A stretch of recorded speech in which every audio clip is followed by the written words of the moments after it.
അപ്പോഴേ ഈ ഒരു ക്വസ്റ്റ്യൻ എന്ന് പറയുന്നത് ക്ലോക്കിലെ സമയമായിട്ട് ബന്ധപ്പെട്ടുള്ള.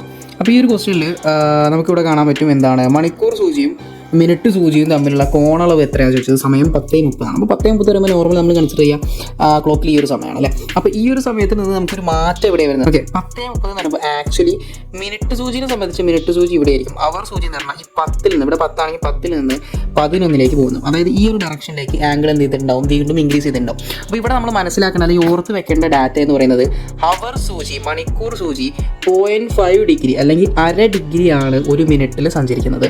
അതായത് മിനിറ്റ് സൂചി അപ്പോൾ എത്ര ആയിരിക്കും 6 ഡിഗ്രി പെർ മിനിറ്റ് ആണ്. ഈ ഒരു കാര്യമാണ് നമ്മൾ ഈ ഒരു ക്ലോക്കിൻ്റെ പ്രോബ്ലം ചെയ്യാൻ വേണ്ടിയിട്ട് ഇവിടെ ഓർത്തിരിക്കുന്നത്. അപ്പോൾ ഈ ഒരു കാര്യം ഇവിടെ നിന്നാണ് കിട്ടിയത്, അല്ലെങ്കിൽ ഈ ഒരു ക്ലോക്കിൻ്റെ പ്രോബ്ലത്തിലെ ഡീറ്റെയിൽ ആയിട്ടുള്ള ഒരു വീഡിയോ നമ്മൾ ചെയ്തിട്ടുണ്ട്. അപ്പോൾ ഇത് അതിൻ്റെ താഴെ വേണമെങ്കിൽ ചെയ്തേക്കാം. അപ്പോൾ ഈ ഒരു ഡാറ്റ നമുക്ക് അറിയാം. അപ്പോൾ ഇവിടെ 10:30 ആണല്ലേ. അപ്പോൾ നമുക്ക് ഇനി അടുത്ത ചെയ്യാനുള്ള പരിപാടി എന്ന് വെച്ച് കഴിഞ്ഞാൽ ഇതിനിടയ്ക്ക് വരുന്ന ആംഗിൾ എത്രയാണ് അല്ലെങ്കിൽ എത്ര ഡിഗ്രി ഉണ്ടെന്ന് നോക്കാം. നമുക്കറിയാം ഇവിടെ നിന്ന് എത്ര മിനിറ്റ് വരുന്നുണ്ട്. അതായത് 5 മിനിറ്റ്, അടുത്ത 5 മിനിറ്റ്, അടുത്ത 5 മിനിറ്റ്, അടുത്ത 5 മിനിറ്റ്, മൊത്തം എത്ര വരും 4-5 മിനിറ്റിൽ. അപ്പോൾ അതായത് 20 മിനിറ്റ്, 5, 10, 15, 20, മൊത്തം 20 മിനിറ്റ്. 10 എത്തുമ്പോൾ എത്ര വരും 20 മിനിറ്റ്. അതായത് മിനിറ്റ് സൂചി എത്ര സഞ്ചരിച്ചിട്ടുണ്ട് 20 മിനിറ്റ് സഞ്ചരിച്ചു. അപ്പോൾ 20 മിനിറ്റിൽ എത്ര ഡിഗ്രി ആംഗിൾ ആയിട്ടുണ്ടാവും. അതായത് ഈ ഒരു 20 മിനിറ്റിൽ എത്ര മിനിറ്റ് സൂചി 6 ഡിഗ്രി വെച്ചിട്ട്. അപ്പോൾ 20 മിനിറ്റിൽ 6 ഡിഗ്രി വെച്ചിട്ട്. ഓക്കെ, അപ്പോൾ 6 × 12 120 അല്ലേ, 120 ഡിഗ്രി. ഇനി മണിക്കൂർ സൂചിയുടെ കേസിൽ എങ്ങനെ നോക്കണ്ടേ, ഈ മണിക്കൂർ സൂചി എങ്ങനെ എത്ര പോയിട്ടുണ്ട് എന്ന് അറിയണമെങ്കിൽ ഒരു മിനിറ്റിന് അല്ലെങ്കിൽ ഒരു മിനിറ്റിന് 1/2 ഡിഗ്രിയാണ് മണിക്കൂർ സൂചി പോകുക. നമ്മൾ പറയുന്നത് ഒരു മിനിറ്റിന് 1/2 ഡിഗ്രിയാണ് പോകുക. അങ്ങനെയാണെങ്കിൽ മൊത്തം എത്ര മിനിറ്റ് പോയിട്ടുണ്ടോ, എത്ര മിനിറ്റ് പോയിട്ടുണ്ട് ഇവിടുന്ന് 12 നിങ്ങൾക്ക് എത്ര മിനിറ്റ്, അതായത് 30 മിനിറ്റ് കഴിഞ്ഞിട്ടുണ്ട് അല്ലേ. 10 മണി കഴിഞ്ഞിട്ട് 30 മിനിറ്റ് കഴിഞ്ഞിട്ടുണ്ട്. അപ്പോൾ ഈ 30 മിനിറ്റ് കഴിഞ്ഞിട്ടുണ്ട് എന്ന് പറഞ്ഞാൽ 30 മിനിറ്റ്, അതായത് 30 മിനിറ്റ് ഇൻറ്റു 0.5 ഡിഗ്രി, അതായത് 30 × 1/2